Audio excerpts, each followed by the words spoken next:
ہاں غلام تھے بیچارے یا نوجوان تھے. نوجوانوں پر بزرگوں کو خود ہی حق حاصل ہوتا ہے، جو چاہے کرے.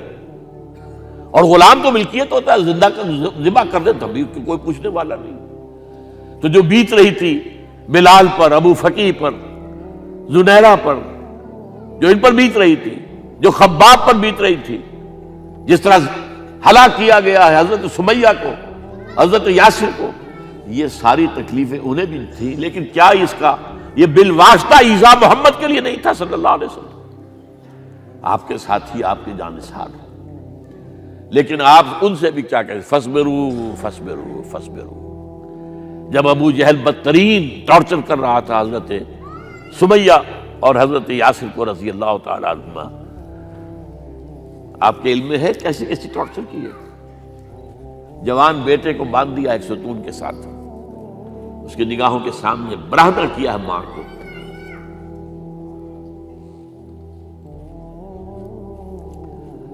ہاتھ میں ایک مورتی ہے. جب تنگ آ گیا، ستا کر تنگ کر کے مار مار کے حضرت سمیہ ٹس سے مس نہیں ہو رہی.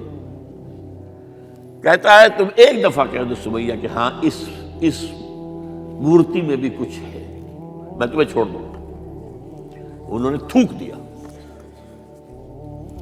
برچھا مارا ہے شرمگاہ کے اندر.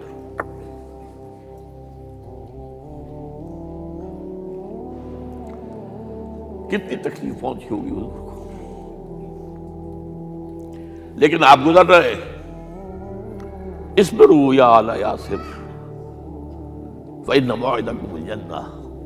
اے یاسر کے گھر والوں صبر کرو، تمہارے استقبال کی تیاریاں ہو رہی ہیں جنت میں. یہ سیرت کوئی بناتا سناتا ہے، یہ سیرت.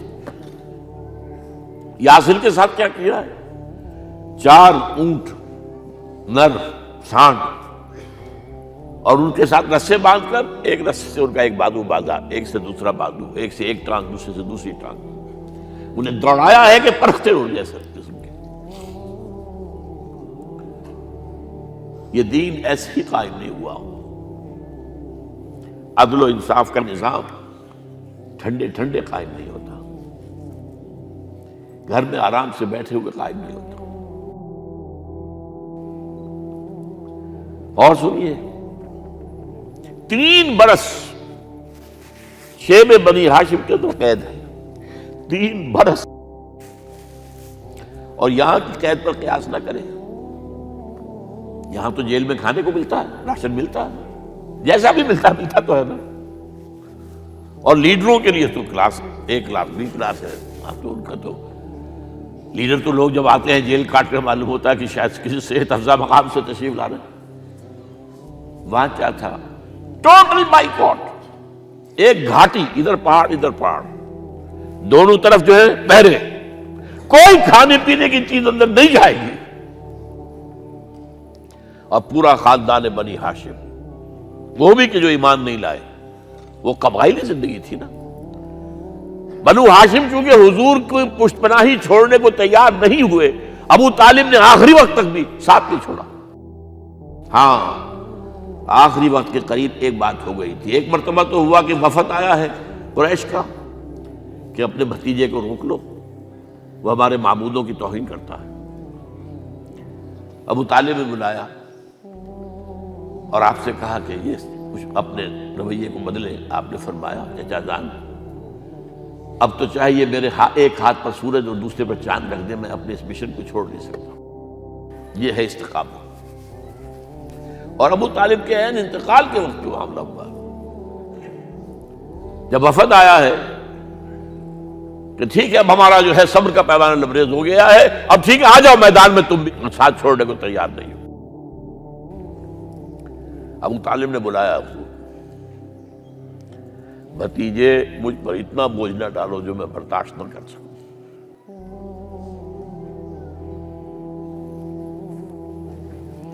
حضور کی آنکھوں میں آنسو آ گئے. چچا جان اب تو یا یہ بات پوری ہوگی یا میں اپنے آپ کو ختم کر دوں، اسی میں ختم ہو جائے. بہرحال شیب بنی ہاشم میں 3 برس اس حال میں گزرے ہیں ٹوٹل بائیکاٹ، کوئی کھانے پینے کی نہیں۔ کچھ لوگ تھے شریف النفس، مثلا حکیم بن حزام تھے رضی اللہ تعالیٰ، اور بعد میں ایمان لے آئے۔ حضرت خدیجہ کے وہ رشتہ دار تھے، وہ پہاڑ پر چڑھ کر ایک طرف سے رات کی تاریکی میں، دونوں دروازے تو بند ہیں، پہاڑ پر چڑھ کر چوٹی سے نیچے اتر کر کوئی چیزیں کھانے پینے کی دے آئے تو دے آئے، بس صلی اللہ علیہ وسلم۔ کوئی اور ایک آدھ ہوگا ایسا۔ یہاں تک نوبت آئی ہے کہ بنی ہاشم کے یہ پھول جیسے بچے معصوم بھوک سے بلبلا رہے ہیں، اور اس کے سوا کچھ نہیں ہے کہ سوکھے چمڑے ابال کر اس کا پانی ان کے حلق میں ٹپکا دیا جائے۔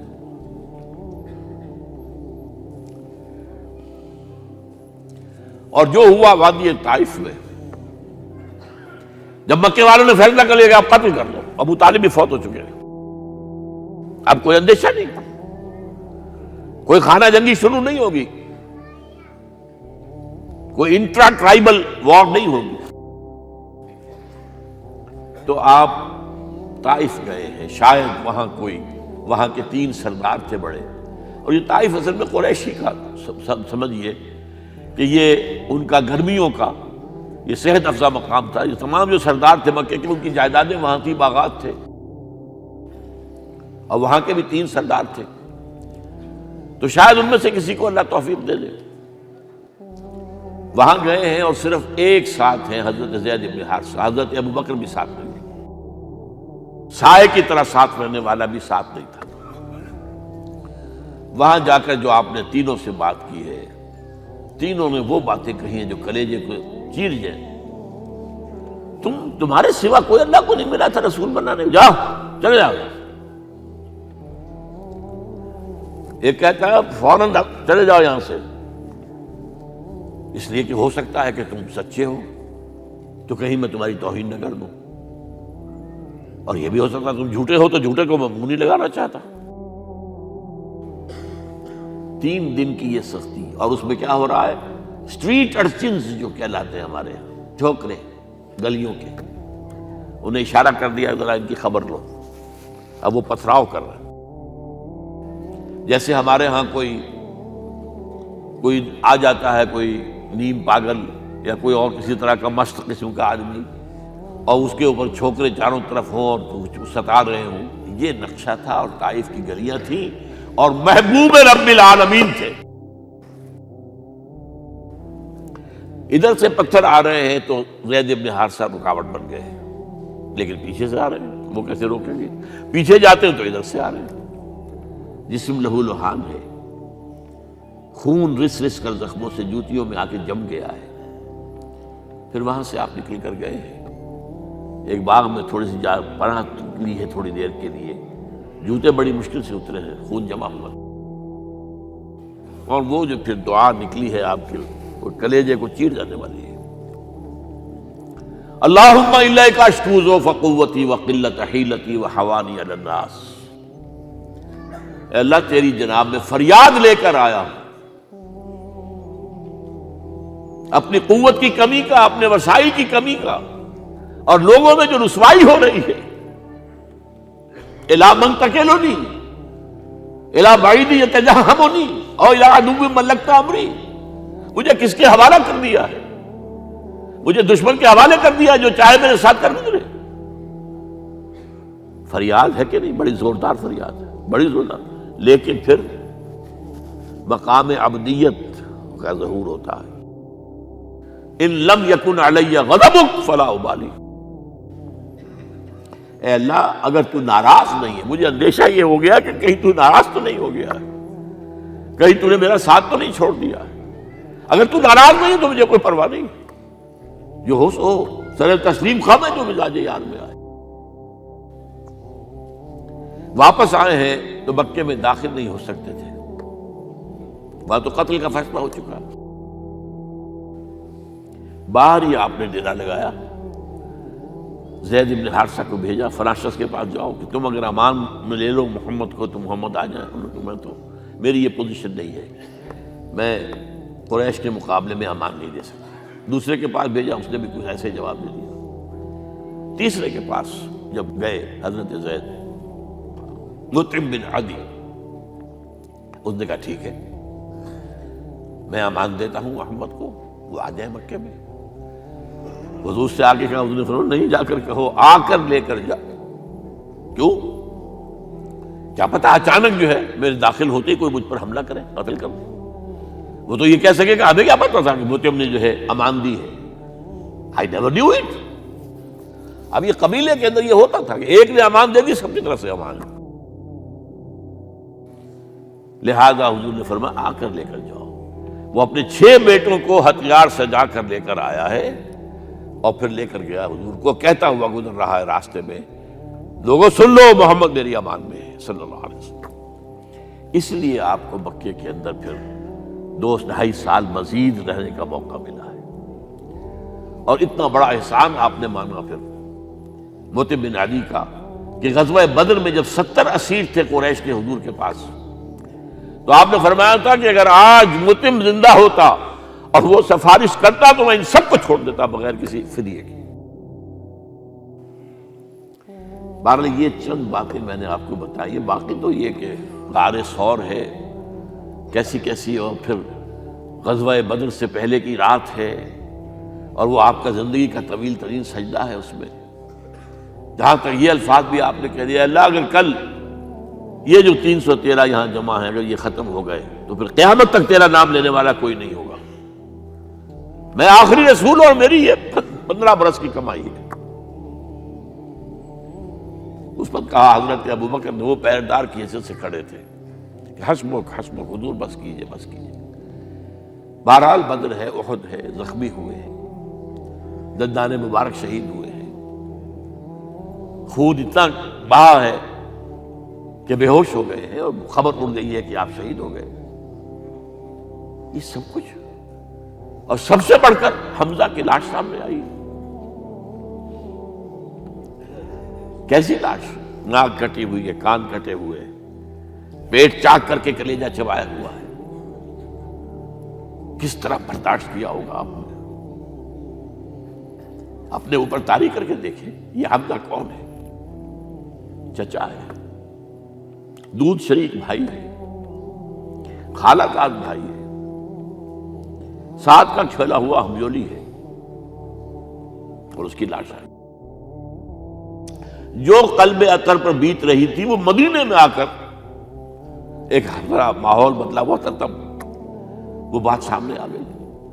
جب آپ مدینے واپس تشریف لائے ہیں تو ظاہر بات ہے کہ زیادہ انصار کے لوگ تھے جو شہید ہوئے تھے۔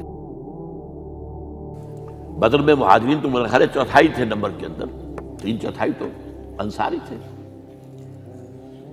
اسی طریقے سے احد کے اندر معاملہ ہے، تو مختلف گھروں سے عورتوں کے بین کرنے کی آوازیں آ رہی تھی، اس لیے کہ اس وقت تک بین کرنا حرام نہیں قرار دیا گیا تھا، ممنوع نہیں تھا۔ آوازیں سن کر حضور کی زبان مبارک سے نکل گیا، اما حمزہ تو فلا بواکی لہو، ہائے حمزہ کے لیے تو کوئی رونے والی بھی نہیں ہے۔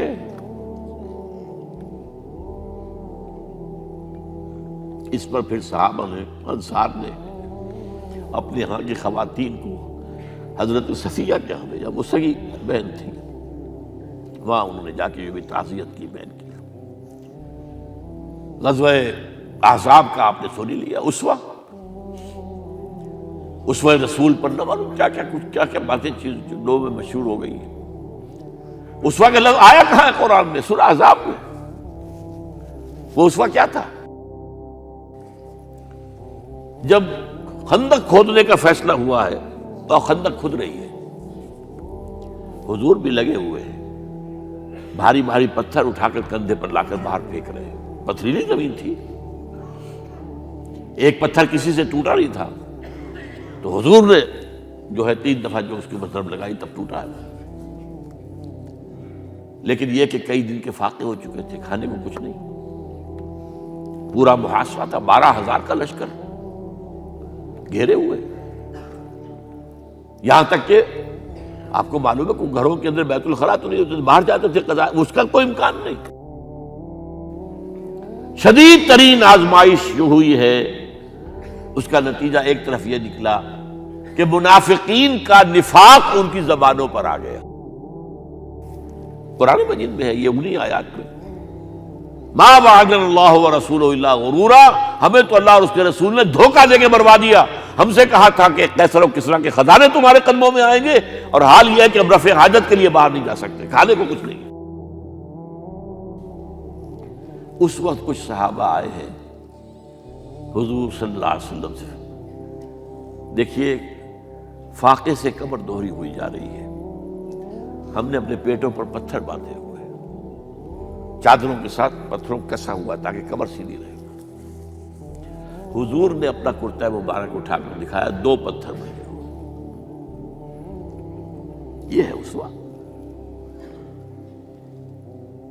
یہ ہے آپ کی سنت، آپ کا اسوہ حسنہ۔ لیکن اس اسوہ حسنہ سے فائدہ کون اٹھا سکتا ہے؟ لقد کان لکم فی رسول اللہ اسوۃ حسنۃ لمن کان یرجو اللہ والیوم الآخر وذکر اللہ کثیرا۔ اسوہ تو اپنی جگہ ہے، قرآن میں ہدایت سب کے لیے، ھدی للناس، لیکن فائدہ اٹھائیں گے صرف متقین، ھدی للمتقین ہے سب کے لیے، اسوہ سب کے لیے ہے، لیکن استفادہ وہی کر سکے گا جو 3 شرطیں پوری کرے: اللہ اور یوم آخر پر ایمان، اور اللہ کا ذکر کثرت کے ساتھ کرے۔ بہرحال یہ میں نے آپ کے سامنے اس حوالے سے رکھا ہے، یہ اسوہ جو ہے حضور کا، یہ ہم پر اتمام حجت ہے۔ دیکھیے نوٹ کیجئے، پوری نوع انسانی پر اتمام حجت، اسلام کا نظام عدل اجتماعی جو قائم کر کے دکھا دیا، حجت قائم ہے۔ اسے انگریزی میں کہتے ہیں اٹس ڈویبل، کیا جا سکتا ہے، یہ کام ہو سکتا ہے، اس لیے کہ زمین پر قدم بقدم چل کر یہ انقلاب آیا، محنت سے آیا، مشقت سے آیا، ایثار سے آیا، قربانیوں سے آیا، تکلیفیں جھیل کر آیا، صبر و مصابرت سے آیا، استقامت و مقاومت سے آیا۔ یہاں پر معجزوں کی کار فرمائی نہ ہونے کے برابر ہے۔ یہاں دھوپ سے بچانے کے لیے کوئی اللہ نے صاحبان نہیں دیا، ظل اللہ علیکم الغمام، اور بھوک سے بچانے کے لیے من و سلوہ نازل نہیں ہوئے۔